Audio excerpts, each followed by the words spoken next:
στο βήμα Αγαλίδε, ο συναγωνιστής Ευάγγελος Μπαρμπούρης και όπως λέει ο συναγωνιστής Κασιδιάρης, η GPO της Χρυσής Αυγής, πρόεδρος του Κασιδιάρη και υποψήφιος στην περιφερειά του Εθνικού Τομέα.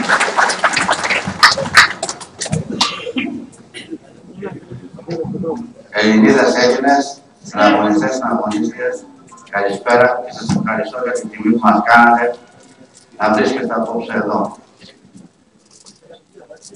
Θέλω να σας μεταφέρω μια εικόνα του μεσημέρι στη Λεωφόρο Αλεξάνδρα, όταν εργαζόμενος σε ταξί, μέσα στην αεροπορία, έβλεπα μια μητέρα με 2 ανήλικα παιδιά να προσπαθεί να περισσώσει τα λιχωστά υπάρχοντά τους και το χαρτόπουλο που μένανε, μια εικόνα που αυτή η κύρια απέναντι δεν θα δείξουν ποτέ, και βάλτε τη δίπλα στο Ζάπιο και το success story και μην το ξεχάσετε ποτέ. Προσπαθούν να μας πούν ότι στις εκλογές που έρχονται είναι χαλαρή ψήφος. Ότι εμείς που θα πάμε να ψηφίσουμε εκεί θα ξεχάσουμε τις ουρές στα συσίτια, τους άστεγους, τους άνεργους, τους ανασφάλιστους. Και μέσα στο Μάιο θα πάρουμε τις οικογένειές μας συγχορδές και οργάνεις και με λουλούδια μυρωμένα να πάμε να ψηφίσουμε χαλαρά. Και αυτό που με εξοργίζει και με προσβάλλει σαν Έλληνα είναι ότι με θεωρούν ακόμα κοπάδι ένα πρόβατο που το χαλαρώνουν πριν το σφάξουν.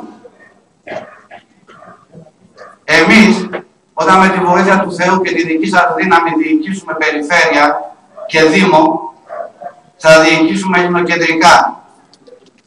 Θα κουμπίσουμε πάνω στο λαό μας, στον ανασφάλιστο, στον άνεργο, στον άστεγο, αλληλεγγύη. Εμείς είμαστε ένα κομμάτι από εσάς, σάρκα από τη σάρκα σας. Πονάμε για αυτές τις εικόνες, γιατί είμαι και εγώ στην ουρά των άνεργων, των ανασφάλιστων, των χρεωμένων, και εμένα χτυπάει η καρδιά μου σε χτύπημα κάθε πόρτας για να μην πάρουν το σπίτι, το μοναδικό σπίτι. Και εμένα τρέμει το φιλοκάρδι μου, μην αρρωστήσει το παιδί μου. Γι' αυτό η ψήφος μας θα είναι ψήφος επιθετική. Ψήφος που θα τους τσακίσει. Ψήφος που θα τους στείλει στο πολιτικό κεάδα. Σε αυτούς που φοβούνται. Και δεν αφορά αυτό σε εσάς. Γιατί εσείς είσαστε εδώ. Ο φόβος είναι συνενοχή. Ο φόβος κάνει την αξιοπρέπεια του ανθρώπου, τον μετατρέπει σε σκουλίκι. Και ποιον αυτοπληθείτε? Αυτούς. Τι θα ρείτε ότι είναι αυτοί? Πολιτικά ανδρίκελα. Τι θα ρείτε ότι είναι? Αυτοί όχι με την παρουσία μας, με το σύνθημά μας «Αίμα, τιμή, Χρυσή Αυγή» θα σκορπίσουν σαν φτερά στον άνεμο. Δείτε τους.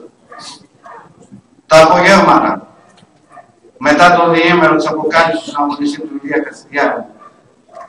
Δείτε τους στα κανάλια, στις τηλεπερσόνες, στα πρωινάδικα, στα βραδινά δελτία των ειδήσεων, πώς συνοστίζονται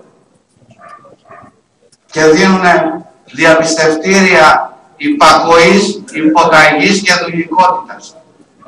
Στο αυστηρό βλέμμα του εισαγγελέα ανακριτή τηλεπερσόνα Πρετεντέρη, που τους ρωτά, μιλήσατε με τον Κασιδιάρη?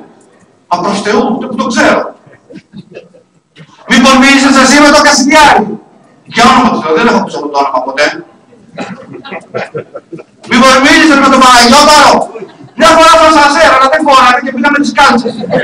Τις κάλτσες.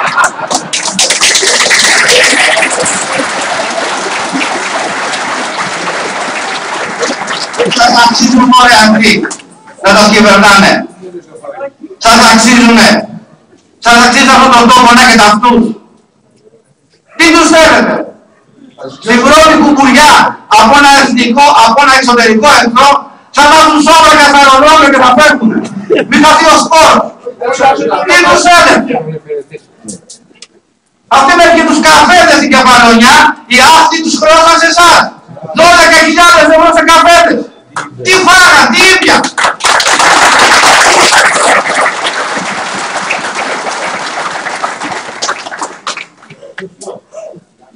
Έχετε ιστορική ευθύνη να στηρίξετε τον μοναδική ελπίδα, το τελευταίο ανάγχωμα.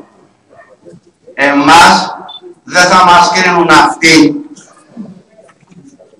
Εμάς θα μας κρίνει, όπως είπε ο αρχηγός μας, οι νεκροί και οι αγέννητοι.